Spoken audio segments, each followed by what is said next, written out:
câmeras, tá, meus irmãos? Vamos lá, meus irmãos. Vamos lá, continuando aqui. Nosso primeiro dia de aula de Teologia Sistemática 5, matéria de Eclesiologia, é o segundo bloco.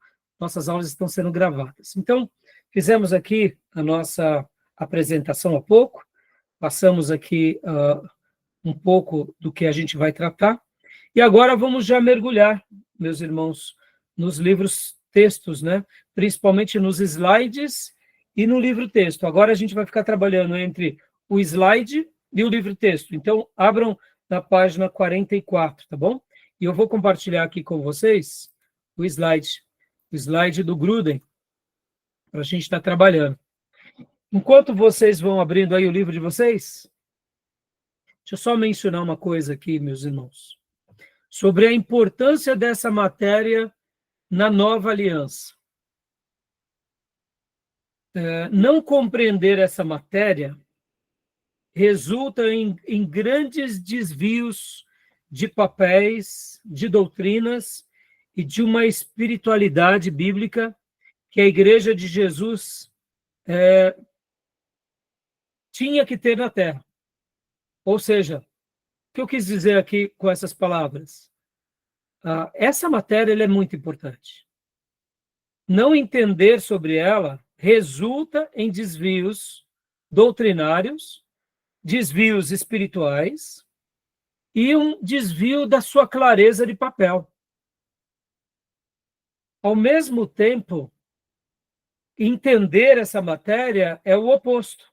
É compreender o seu papel, ou pelo menos o porquê Deus cria a igreja, é compreender as doutrinas bíblicas e é compreender e se situar de uma forma correta na sua espiritualidade em qualquer cultura, em qualquer geração.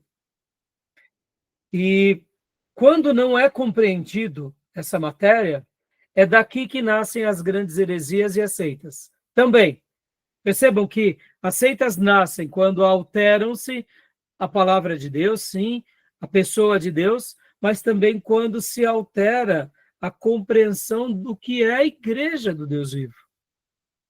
Né?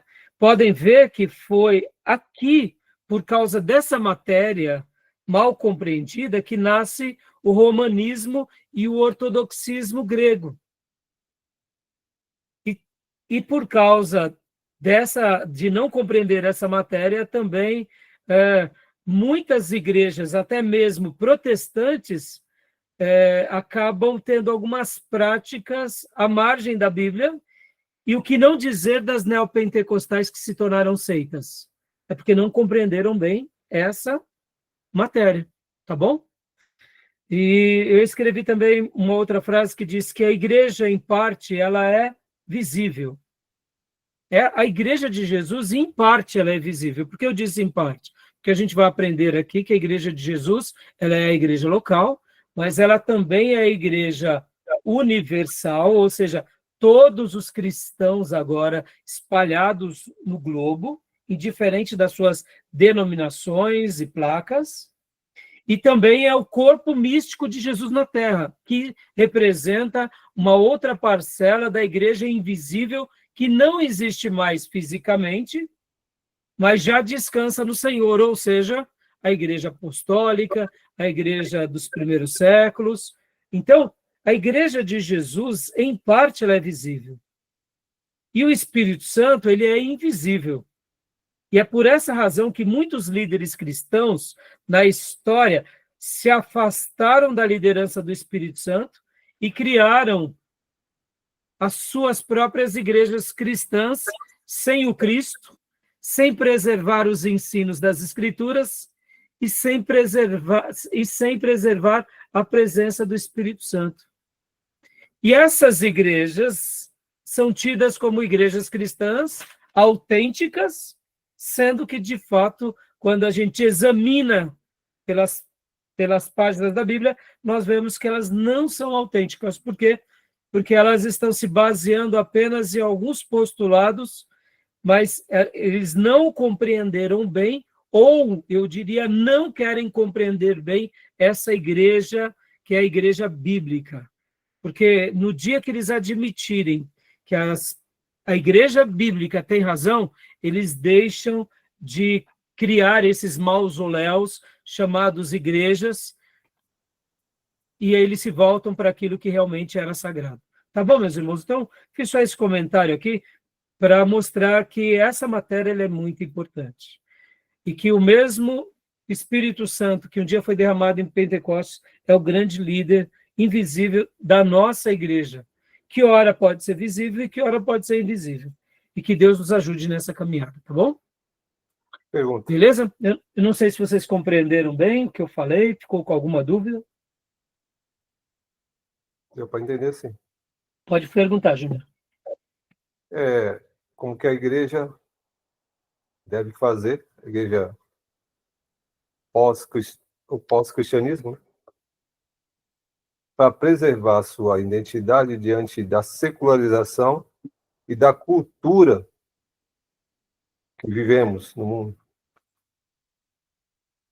Então, Júnior, aqui onde entra, eu diria, um pouco do nosso exercício de piedade ortodoxa, né? De conhecer a Bíblia e de conhecer os valores de Deus e saber se comportar, né? É A porque sua pergunta, ela é bem pertinente, Júnior, porque já te deixo você falar. Porque podem ver, esse dilema qualquer igreja sempre vai passar, né? Em qualquer cultura. é porque Como a o gente... Pode falar.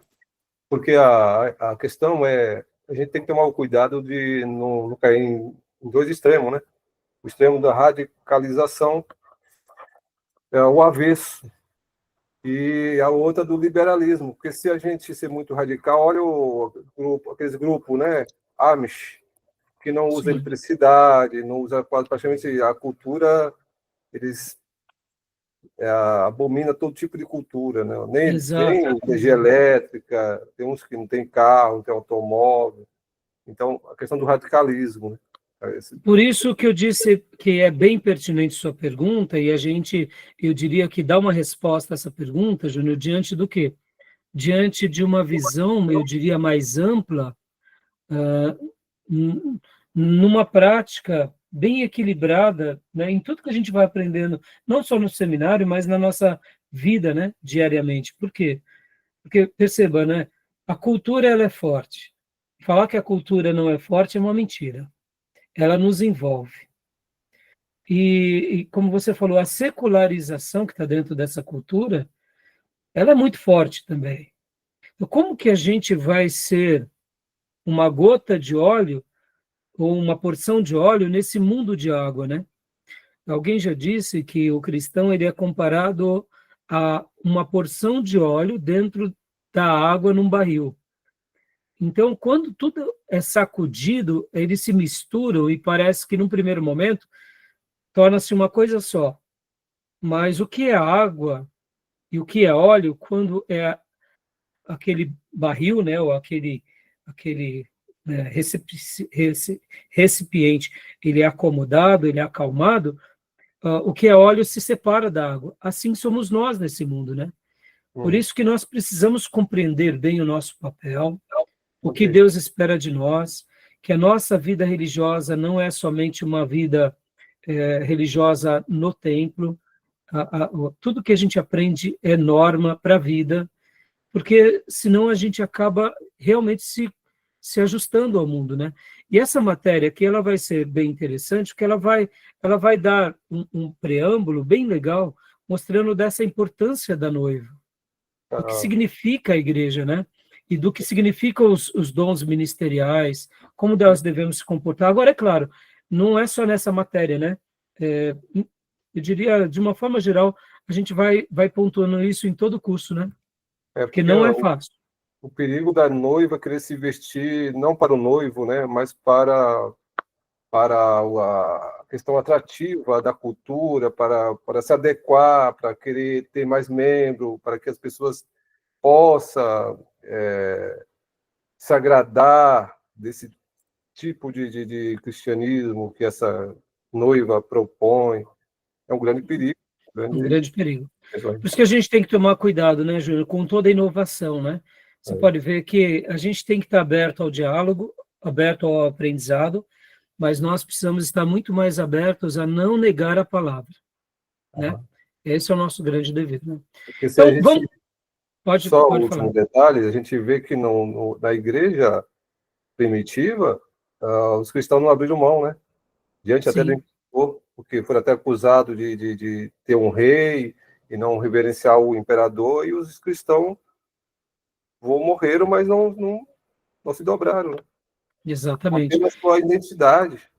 E, Júnior, a gente vai tocar bastante no assunto de Calvino, e vai ser legal, porque hoje até separei aqui, eu peguei minha obra, né, aqui as Institutas, né, eu tenho elas em castelhano, o volume 1 e o volume 2, que, na realidade, são o resumo dos 4 capítulos da obra de teologia sistemática de Calvino, né? Então, o que acontece?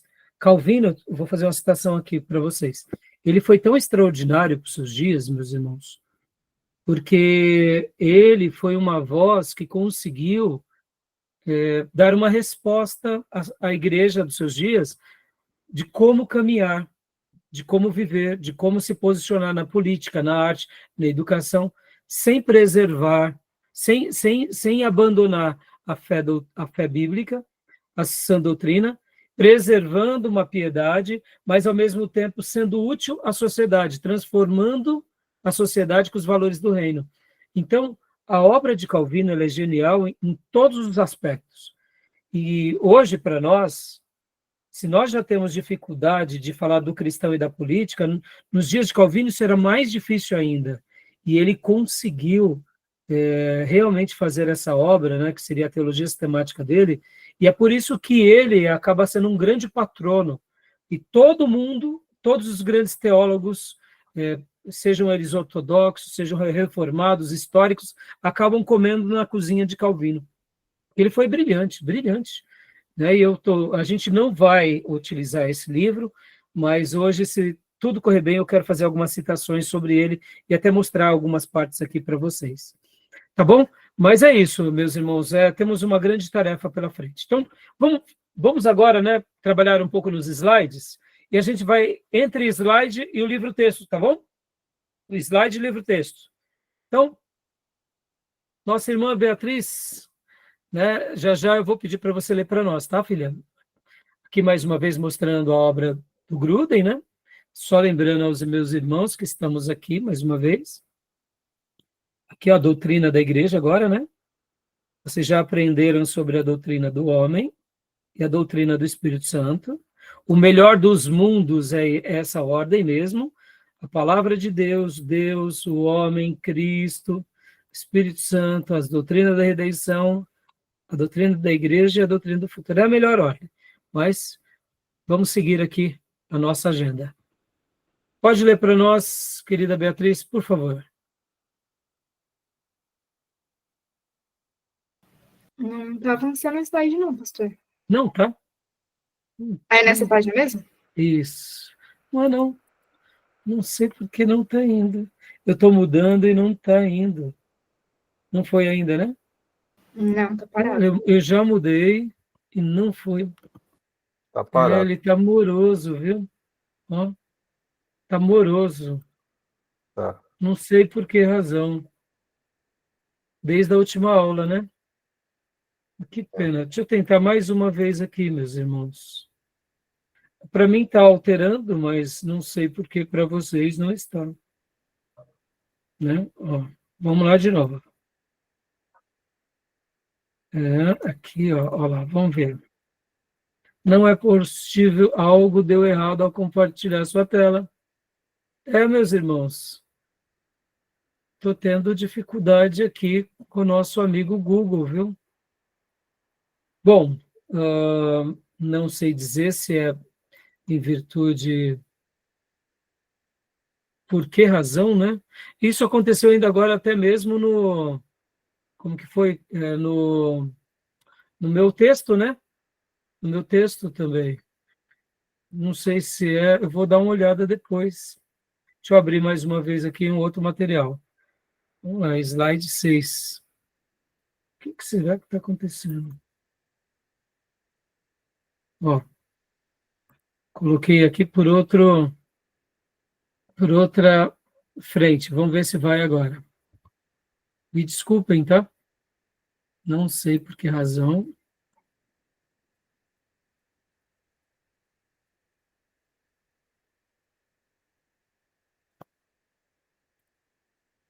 Vamos lá, ver agora se está passando. Aqui, ó.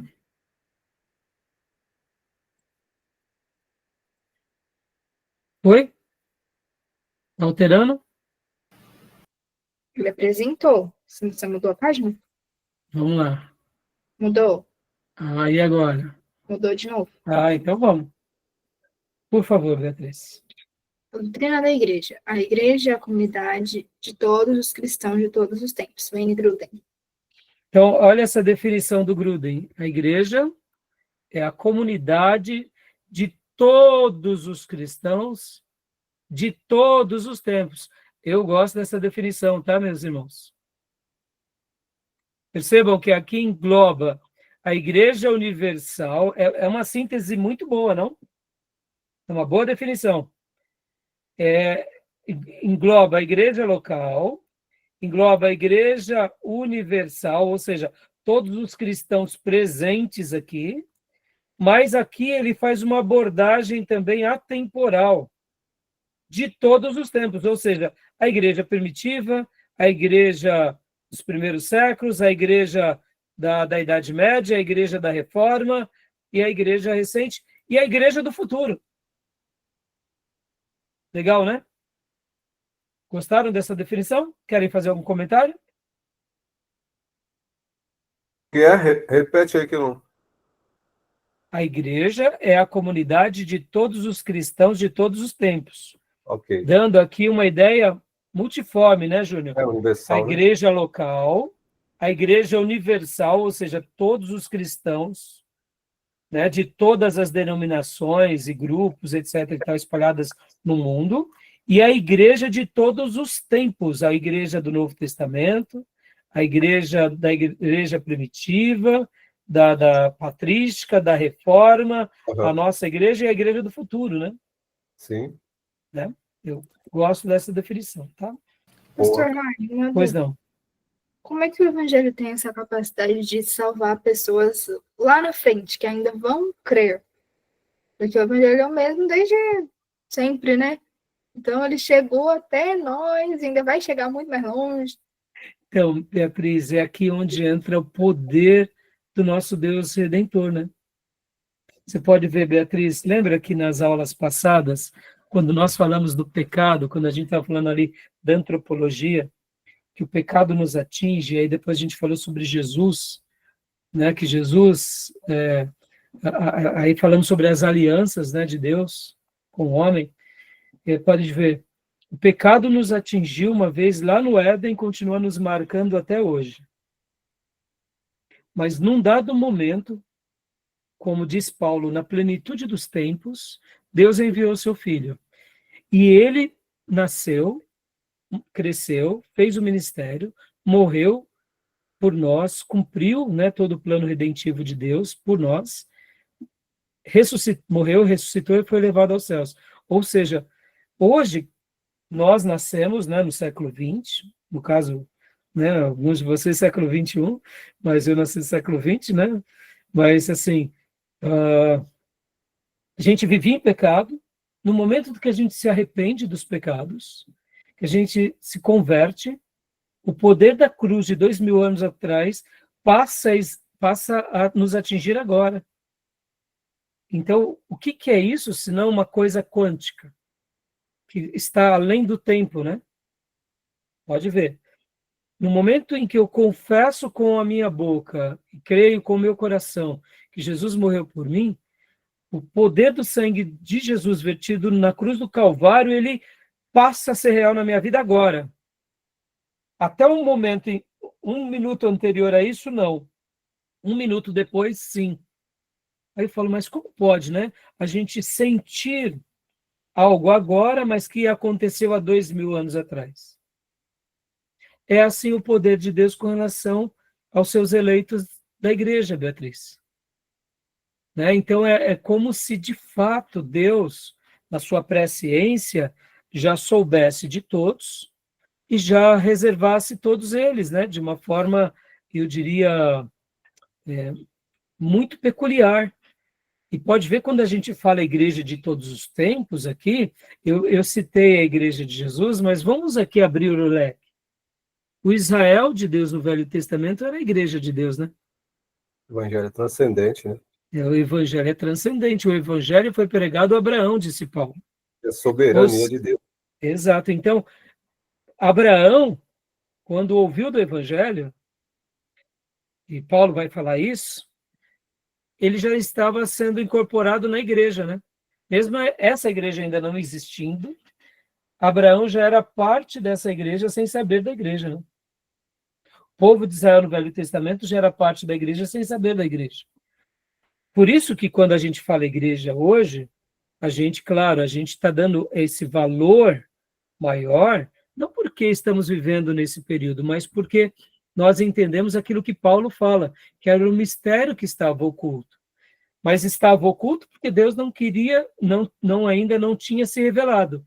Mas já existia de uma certa forma, porque podem ver que Deus vai chamar o quê? No Velho Testamento, e até mesmo ali no início do Novo Testamento, o reino de Deus.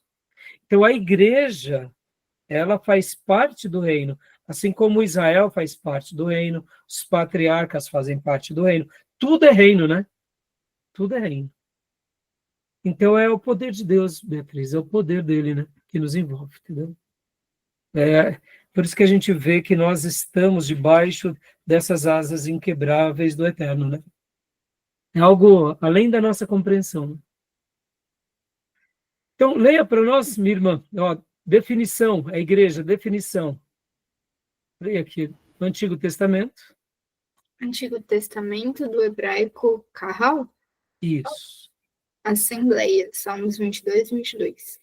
No Novo Testamento, do grego Eclesia, Assembleia, Efésios 2, 14. Ou seja, no Velho Testamento, quando falava, por exemplo, aqui, vamos abrir aqui no Salmo 22, 22, meus irmãos. Abram aí, quem quiser pode ler para nós na sua versão. Salmo 22, 22. Quando o texto está aí, né, Kahal, literalmente já tendo essa compreensão de que ali é a assembleia, é o ajuntamento do povo do Senhor. Salmo 22, 22. Podem ler para nós, por favor. Eu vou compartilhar aqui na tela com vocês também. Vou ler aqui, pastor. Por favor. Então anunciarei o teu nome aos meus irmãos, louvar-te-ei no meio da congregação. A palavra congregação aqui pode ser traduzido como eclesia, ajuntamento, que no hebraico é kahal. No grego é eclesia. E olha que interessante, nas versões da Septuaginta, eles colocam aqui no meio da eclesia, né, a versão da Septuaginta. O que é a Septuaginta, meus irmãos? A Septuaginta era o texto em grego do Velho Testamento. Todo o Velho Testamento que foi escrito em hebraico, com algumas porções em aramaico, a Septuaginta foi feita essa versão onde 70 homens judeus, ou uma quantidade de líderes judeus, eles se reuniram em Alexandria e eles fizeram a tradução de todo o Velho Testamento para o grego. Nos dias bíblicos, ali do Novo Testamento, se lia muito mais a Bíblia na Septuaginta do que os textos originais em grego e aramaico. Diga, Júnior. Não, a gente estudou isso, né? Isso, nós estudamos em introdução, né, Júnior? Isso. Introdução.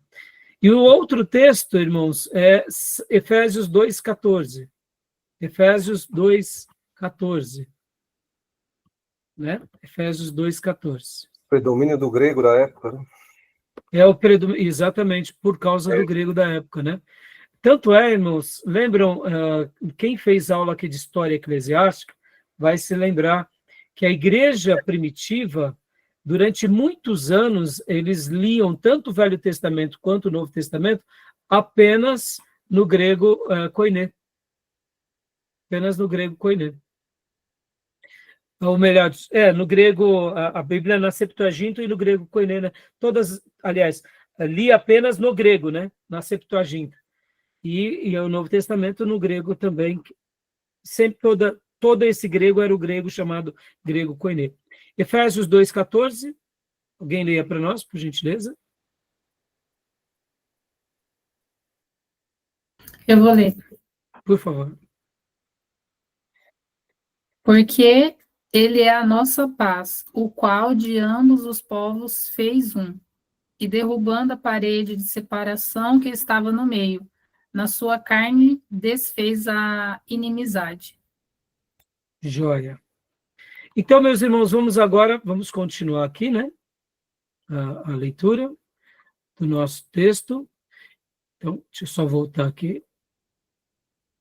Então, a igreja continua para nós, Beatriz, algumas outras expressões bíblicas da definição. Precisa aumentar a tela, pastor. Peraí. Deixa eu ver aqui. Só um minutinho, meus irmãos. Estou tendo um trabalho aqui, não estou conseguindo. Aqui, interromper. Não estou tendo. Estou tendo trabalho para compartilhar, viu, meus irmãos? Não sei por que está acontecendo isso, viu? Está dando um trabalhinho. Ó.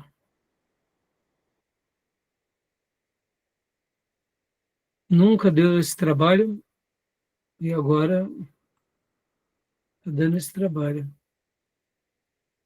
Deixa eu só voltar aqui, meus irmãos, só mais um minuto. Apresentar.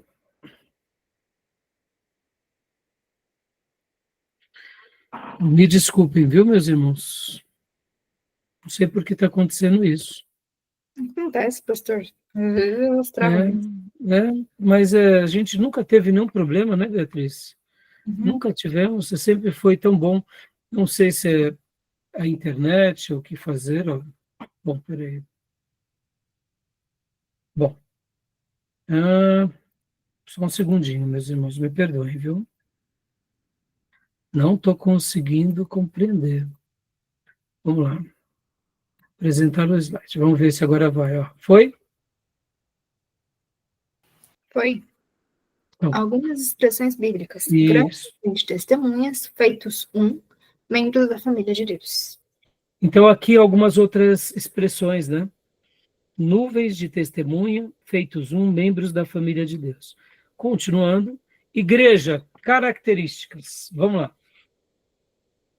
A igreja é invisível, ainda que visível. Timóteo 2:19, Hebreus 12:23, 2 Timóteo 2:19.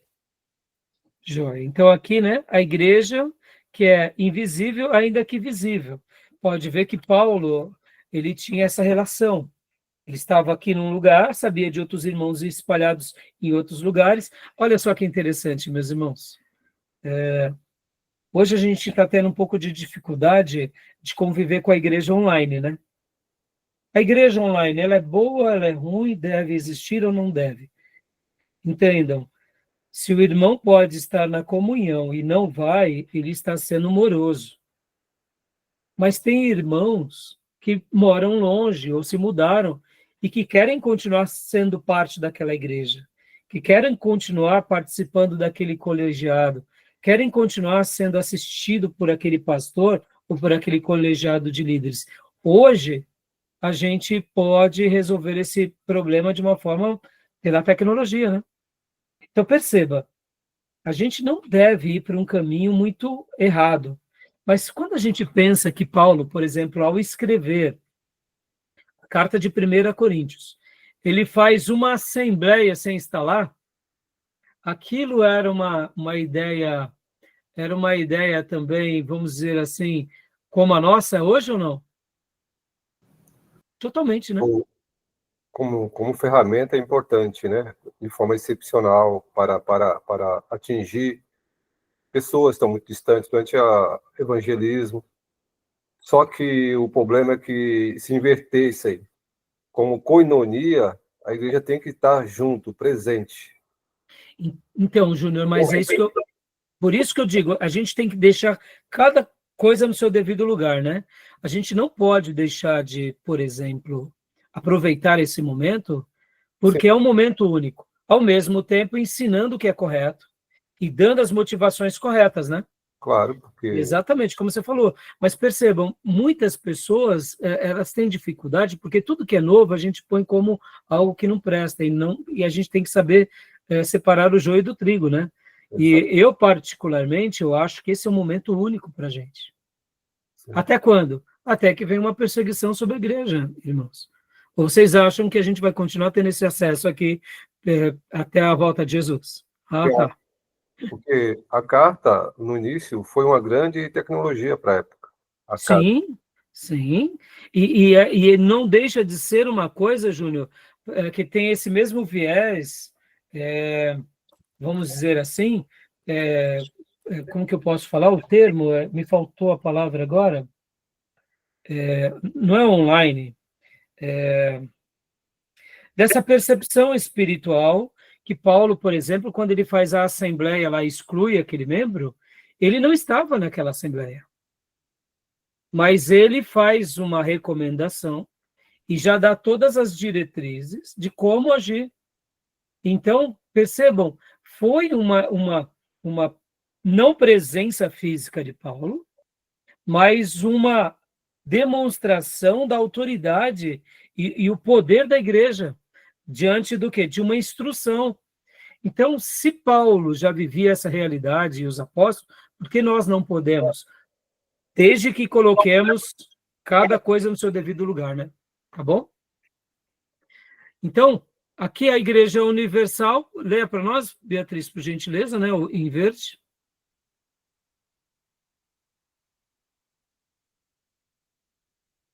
Beatriz, pode ler para nós aqui, filha?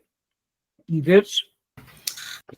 A igreja é local e universal. 1 Coríntios 1, 2, 2 Coríntios 1, 1, 1 Tessalonicenses 1, 1, Efésios 5, 25, 1 Coríntios 12, 28. Joia. Agora, meus irmãos, eu quero gastar um tempo com vocês. O slide ele é maravilhoso, ele tem muitos assuntos super legais, ó. Eu vou até abrir aqui, só abrir agora rapidamente, ó, para vocês. Olha só, igrejas, metáforas de Jesus. Olha que coisa maravilhosa. As metáforas que recebe o nome da igreja. A gente vai parar o slide aqui, tá? Mas leia para nós rapidamente, Beatriz. Só leia a primeira linha e o primeiro texto bíblico. São muitos textos, né? Então, família, 1 Timóteo 5, 1, 2, Efésios 3, 14, 2 Coríntios 6, 18, Mateus 12, 49 a 50. só o primeiro texto só de cada linha, tá? Continua assim as demais linhas. Igrejas ainda sendo trabalhadas como metáforas. Por que eu quero dar um destaque aqui, meus irmãos? Olha que estudo maravilhoso esse. Quando nós entendemos que a igreja ela recebe essas metáforas, essas figuras de linguagem. Segundo aqui para nós, Beatriz, por gentileza. Noiva, Efésios 5, 32. Ramos de uma oliveira, João 15, 5. Oliveira, Romanos 11, 17 a 24. Lavoura, 1 Coríntios 3, 3 a 9. Edifício, 1 Coríntios 3 a 9. Colheita, Mateus 13, do 1 ao 30. Templo, 1 Pedro 2, do 4 a 8. Grupos de sacerdotes, 1 Pedro 2, 5. Casa de Deus, Hebreus 3, do 3 ao 6. Coluna e baluarte da verdade, Timóteo 3, 15. Corpo de Cristo, 1 Coríntios 12, 12 a 27. Corpo humano, 1 Coríntios 12, do 16 ao 17. Parte do corpo de Cristo, Efésios 1, 22 a 23. Coisa linda, não, meus irmãos? Esse material aqui é maravilhoso. Metáfora é uma figura de linguagem para utilizada para representar algo, a gente já aprendeu. Então, vamos parar aqui. Agora, vamos lá no nosso livro-texto, meus irmãos, agora. Vamos trabalhar um pouco nele, porque o livro-texto também tem ali lições lindíssimas, e eu quero gastar agora alguns minutos com vocês no livro-texto. Então, abram lá na página 44, né? Nós já vimos a definição, que a igreja é a comunidade de todos os cristãos de todos os tempos, né? E aqui o Gruden, ele continua dizendo, né, logo no primeiro parágrafo ainda, esta definição compreende que a igreja é feita de todos os verdadeiros salvos. Paulo afirma, 2 pontos, abre aspas, Cristo amou a igreja e entregou-se a si mesma por ela, fecha aspas. Efésios 5, 25. Aqui o termo a igreja é usado para referir-se a todos aqueles pelos quais Cristo morreu para redimir, todos os salvos pela morte de Cristo. Isto, porém, inclui todos os verdadeiros cristãos de todos os tempos, tanto os salvos do Novo Testamento, como os do Antigo Testamento. Aquilo que eu falei há pouco, né? Lembra, Beatriz? Que você perguntou, mas como que foi mesmo a sua pergunta, Beatriz? Como pode, né? Como que foi? Como é que o evangelho alcança pessoas do passado, nós e do futuro? É o plano redentivo, né? Aqui o Gruden, né, compartilha isso para nós, né? Faz parte do plano de Deus, tanto no Novo quanto no Velho Testamento, né? Continuando ainda aqui, o plano de Deus para a igreja é tão grande que ele exaltou Cristo a uma posição de suprema autoridade por amor à igreja. Abre aspas. E por todas as coisas, e pôs todas as coisas debaixo dos seus pés. E para ser o cabeça de todas as coisas, deu à igreja, a qual é o seu corpo, a plenitude daquele que a tudo enche em todas as coisas. Efésios 1, 22, 23. Maravilhoso esse texto. Então, irmãos, como eu mencionei para vocês, né? Não compreender essa matéria resulta em grandes desvios do papel da igreja, das doutrinas da igreja e de uma verdadeira espiritualidade. Mas compreender essa doutrina é resgatar esses princípios, é resgatar essa grandeza, né? Esse texto de Efésios, ele é muito interessante. Pode ver que a relação de Jesus com a sua igreja, e aqui leia-se igreja na perspectiva de todos os redimidos de todos os tempos, pode ver que nós temos essa correlação de sermos o corpo de Jesus, de estarmos, né, ligados a ele. E agora eu gostaria de destacar aqui com vocês, irmãos, no livro-texto, a parte 2. Pode falar, Júnior. É o corpo místico de Cristo, né? Teologicamente também é chamado corpo místico de Jesus na Terra, né? Isso. A palavra místico aqui, viu, meus irmãos? Façam a leitura da seguinte forma, não místico como espiritual, no sentido místico, do misticismo, de uma espiritualidade mística. Não é isso. É místico no sentido incompreensível. É espiritual, é incompreensível, mas não esse místico do espiritismo, da feitiçaria, né? É místico porque é uma coisa realmente que nós não compreendemos. É a pergunta que a Beatriz fez e que a gente está tentando explicar aqui para vocês, tá bom? Agora, esse ponto de a igreja é visível e ainda que a igreja é invisível ainda que visível, eu quero gastar um minuto aqui com vocês nessa porção. Porque é aqui que o romanismo tenta mostrar que eles são a única igreja real na Terra. É aqui. E esse texto vai ser legal porque a gente vai ver alguns comentários muito ricos de Calvino e de Lutero, e principalmente Calvino. Vocês têm que lembrar que hoje, para nós, irmãos, se sentir parte do corpo de Jesus na Terra é algo normal. Se sentir que a nossa igreja faz parte do corpo místico de Jesus e que nós, juntamente com os nossos outros irmãos, somos o corpo de Jesus, tudo bem. Mas vamos agora nos colocar no lugar dos nossos irmãos Lutero e Calvino, em que eles eram os únicos que destonavam de uma quantidade enorme de pessoas. Hoje, quando a gente olha para dentro de nós e pensamos, poxa, está difícil seguir a Deus, mas a gente tem vários irmãos, vários pastores, vários livros, material na internet, ou seja, a gente está rodeado de muita gente boa, aqui no Brasil, fora do Brasil, ou seja, nós temos muitas referências, mas os nossos irmãos no passado não eram assim.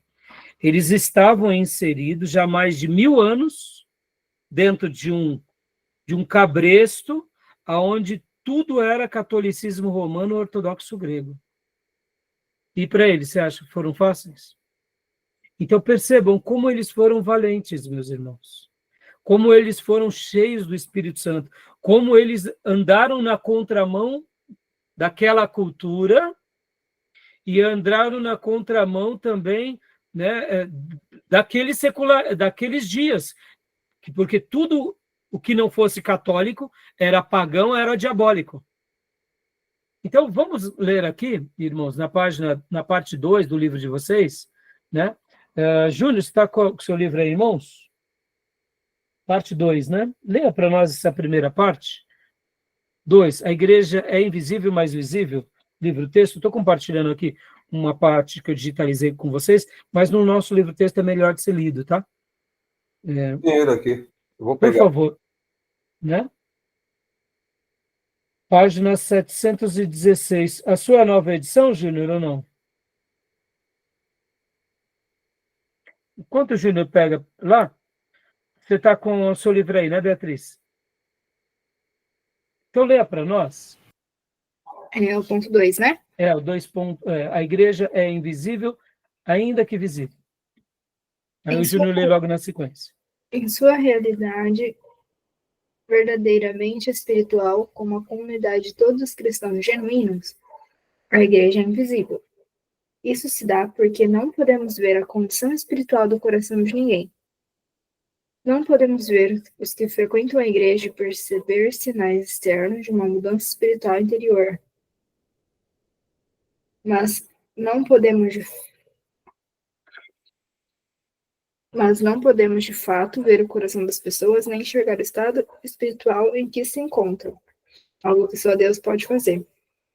Foi por isso que Paulo afirmou: o Senhor conhece os que lhe pertencem, segundo Timóteo 2,19.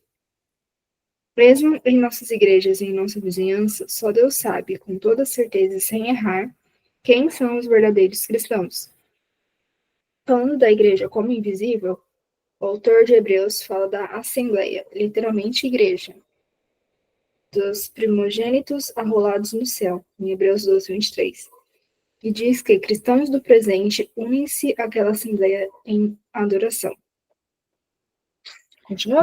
Não, até aí, por enquanto. Então, perceba, irmãos, aqui a gente está dentro de um tema que a gente não pode julgar ninguém. Nós não temos o poder de julgar. Percebam que, ao mesmo tempo, a gente não pode julgar, a gente deixa a critério de Deus. Quando se trata da igreja tomar algumas decisões, muitas vezes a igreja ela gosta de criar alguns padrões para dizer quem está salvo e quem não está salvo. É aqui onde começamos, então, a separar o joio do trigo. Percebam como essa parte ela é delicada. Como igreja local, eu não posso falar o que passa no coração de cada um. Mas, ao mesmo tempo, como um pastor local, eu tenho que cuidar dessa comunidade, mas eu não posso agora passar da linha que Deus me propôs. Parece simples, mas não é, meus irmãos. O que é mais fácil? Eu deixar tudo a critério de Deus ou eu criar aqui os meus termos? Quando eu crio os meus termos, mesmo que torne mais fácil para mim, eu estou abrindo alguns precedentes. E aí onde a Bíblia vai nos limitar para que a gente não tenha precedentes. Estão entendendo? Dá para ir compreender? Vamos lá. Dá para falar quem é que está salvo e quem é que não está salvo? Não dá para falar. O irmão que falta na igreja, eu posso falar que ele já está no inferno? Não posso. Mas eu posso criar um critério de que todos aqueles que vêm para a igreja, eles estão salvos? Posso até criar. Mas essa minha criação será algo mais minha, mais da nossa igreja? Ou será algo mais das Escrituras? Perceba, a gente tem que tomar um cuidado muito grande, porque senão a gente começa a ter os nossos critérios, achando que os nossos critérios, eles são critérios divinos, e quando vai ver, a gente está criando os nossos dogmas.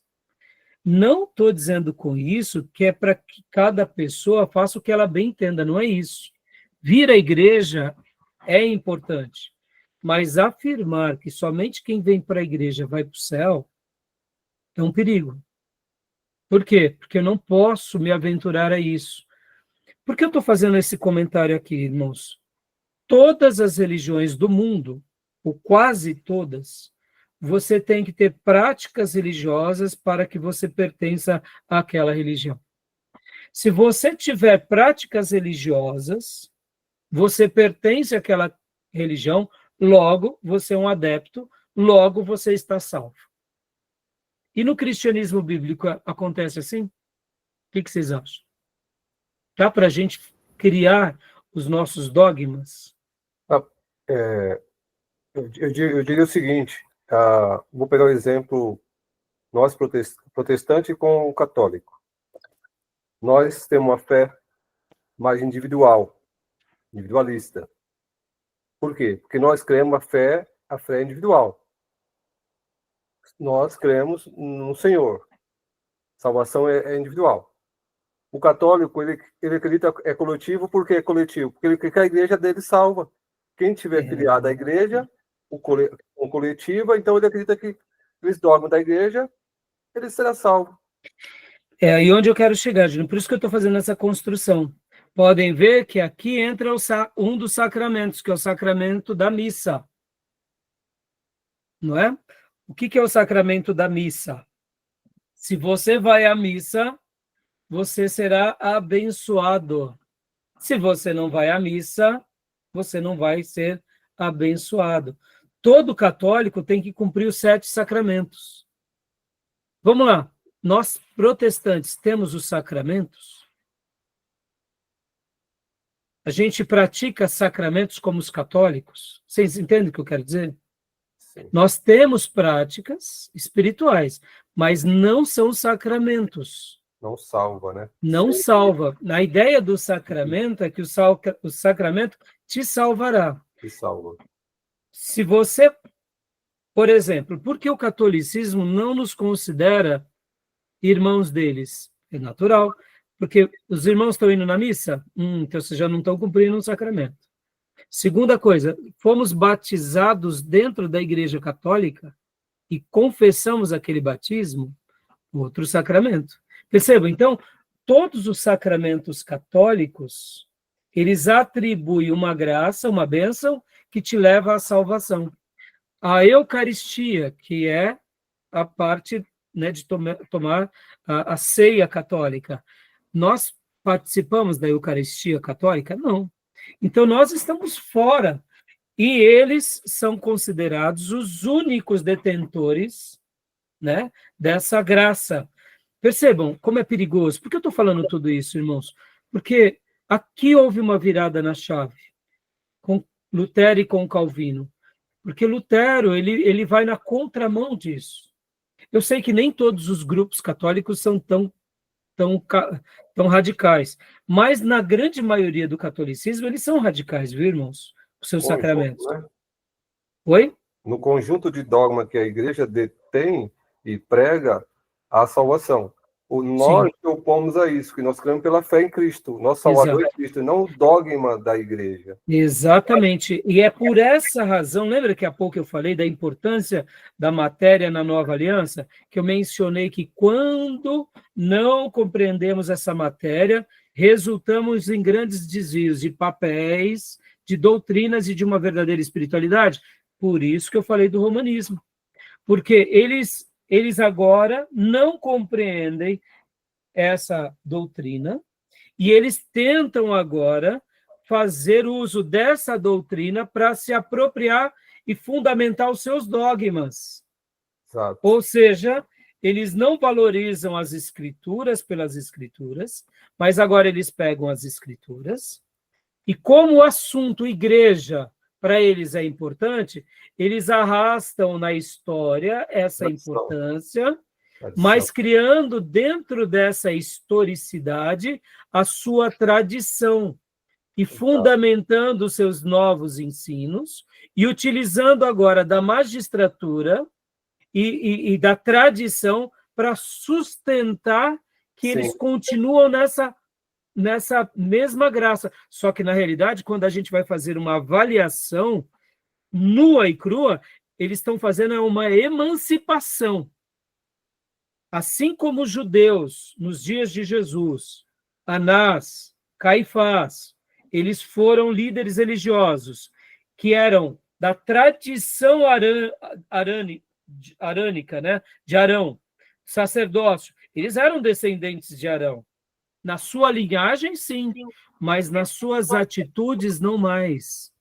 Na sua espiritualidade, não mais. Podem ver que eles tinham na sua descendência humana ainda o DNA de Arão, mas na espiritualidade eles já estavam à parte.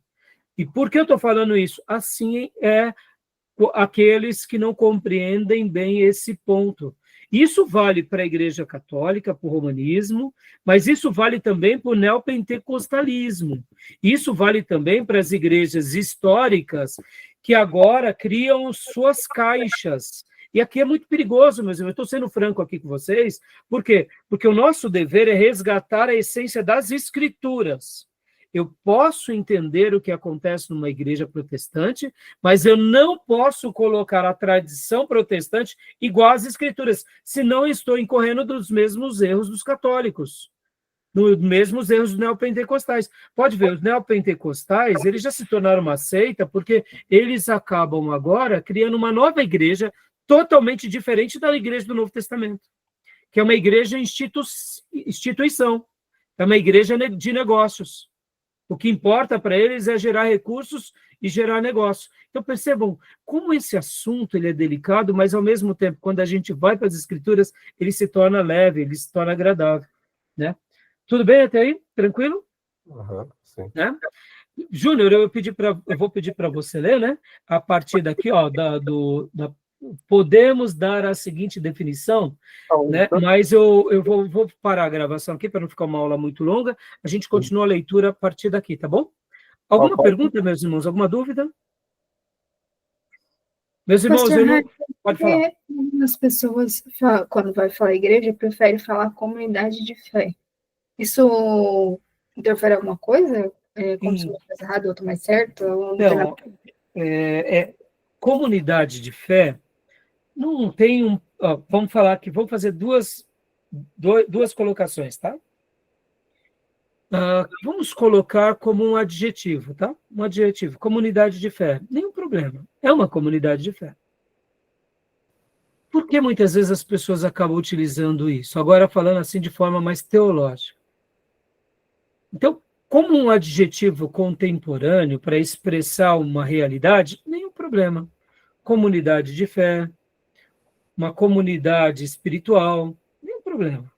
Podem ver que a Bíblia vai dar margem à assembleia, à congregação, a ajuntamento. Então, mas agora fazendo uma definição teológica, estaria errado teologicamente. Muitas pessoas vão chamar de comunidade de fé porque elas estão fazendo uma crítica, entre aspas, à igreja. Já que a igreja é um lugar que muitas pessoas têm aversão, quando eu coloco esse nome, comunidade de fé, eu dou ali um nome mais contemporâneo, menos religioso. Eu até entendo isso, e eu não vou estar aqui querendo reinventar a roda, tá, Beatriz? Irmãos, me entendam, tá? Eu realmente sei, sim, e compreendo que muitas vezes um país nosso, como católicos, que temos uma matriz católica, a palavra igreja está muito associada ao romanismo.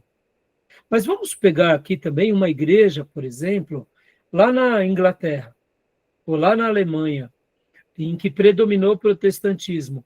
Mas aquele protestantismo de hoje já não tem nada a ver com o protestantismo do passado, dos reformadores. E que a história ali deles foi uma história muito legalista.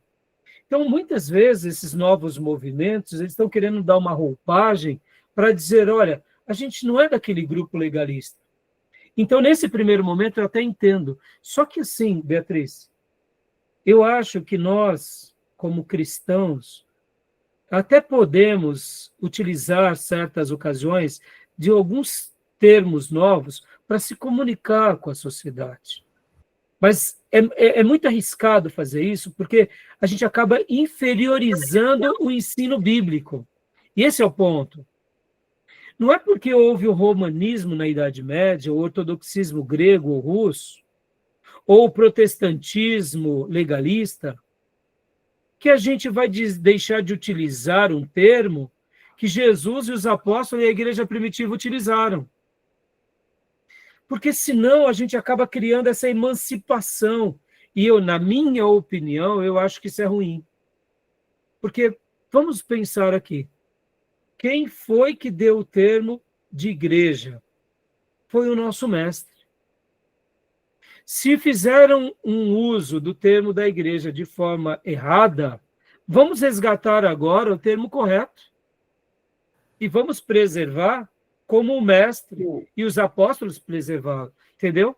Então, mesmo que eu entenda que é um termo a ser utilizado como uma comunicação contemporânea para mostrar, olha, nós não somos daquele grupo, eu acho que esses grupos têm que tomar um cuidado muito grande de dizer, olha, mas não é por isso que vamos negar o que é realmente bíblico. E o que é bíblico? O termo igreja.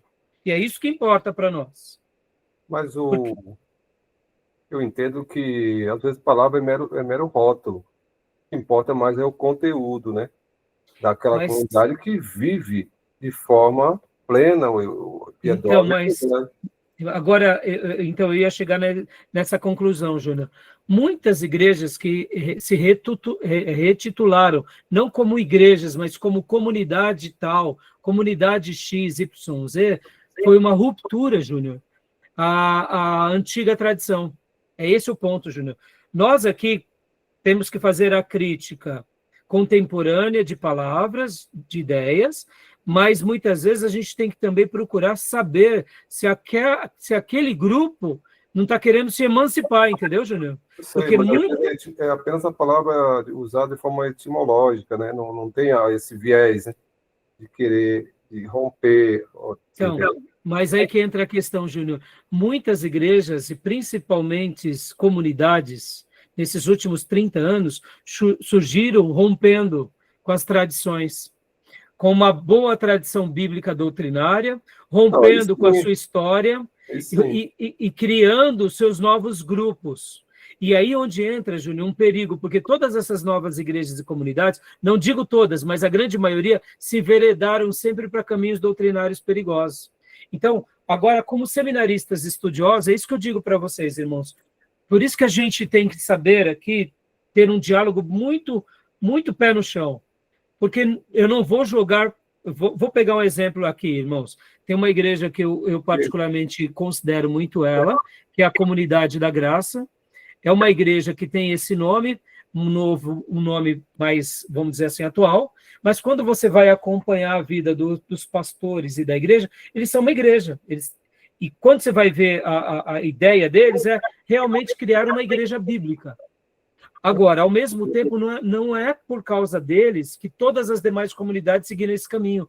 E eu digo aqui, eu poderia dar uma lista grande de comunidades que se enveredaram para agora criar uma criação de uma nova denominação, de uma independência com toda a tradição, Júnior, e aí que entra o perigo, Júnior, porque muitas vezes eles criam uma nova denominação, com uma roupagem nova, para se desvincular de toda a tradição. Em outras palavras, é aí onde entra o perigo, eles estão cuspindo em toda a base deles, todo o legado deles. E é por isso que eu digo aqui, que eu estou fazendo esse comentário até um pouco mais prolixo, mostrando, eu compreendo, eu entendo, mas se aquele líder ou aquela igreja, ou aquela dominação, ou aquele colegiado, ou aquele staff, teve essa intenção, então desconsiderem eles. Então, Porque aí, eles estão fugindo de um princípio que nos une. Percebam, irmãos, porque eu, esses grupos, Júnior, só concluindo, eles não querem estudar teologia, eles não querem participar de diálogos com outras denominações, quem não pensa como eles não tem mente espiritual, Sim. ou seja, eu eles sei, eu mesmo... estou entendendo. Eu estou falando da palavra em si. Porque Sim, se eu sim. colocar a comunidade, não deixa de ser igreja. É Sim, igreja com nome de comunidade. Comunidade sim. com nome de igreja. Eu posso até falar, minha paróquia. Não tem problema.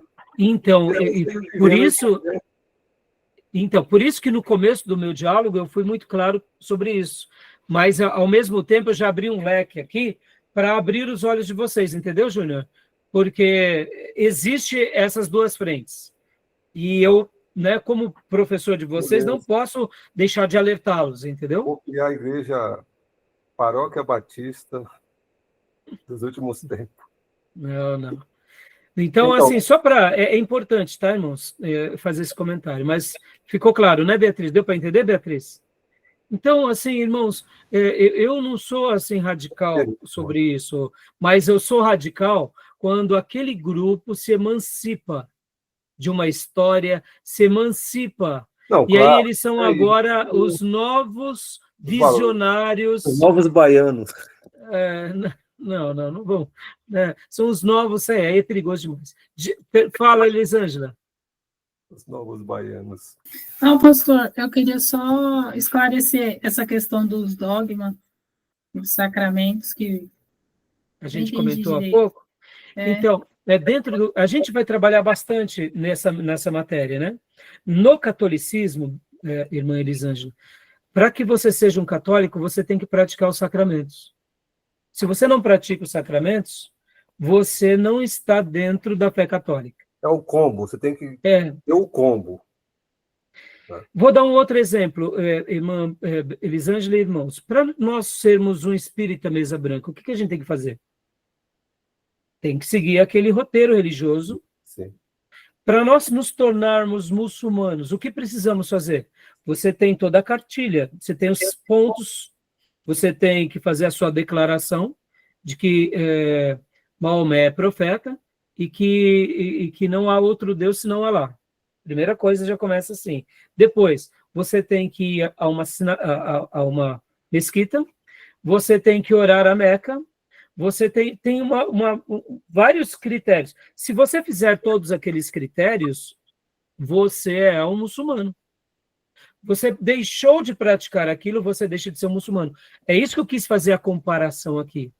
No verdadeiro protestantismo, a gente não tem assim uma regra.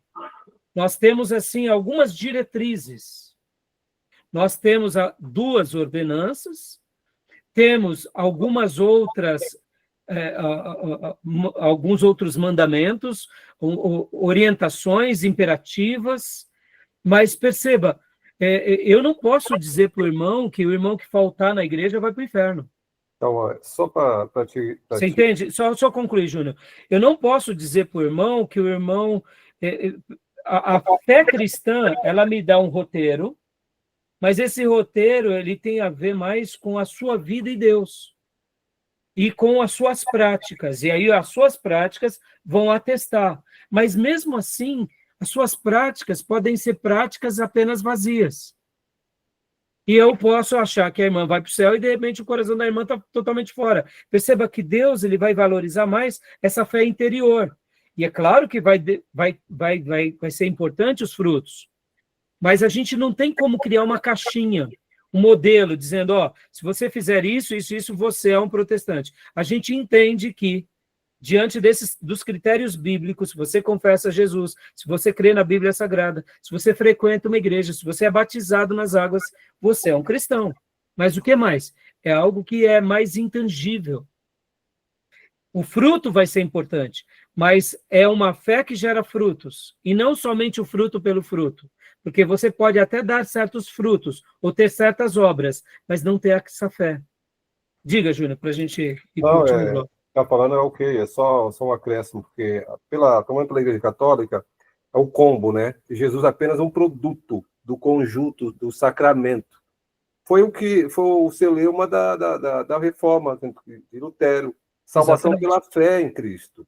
Exato. Como falou, a gente, o protestantismo, o evangélico, é mais subjetivo. É aquilo que o indivíduo crê pela fé. E ele manifesta pela fé.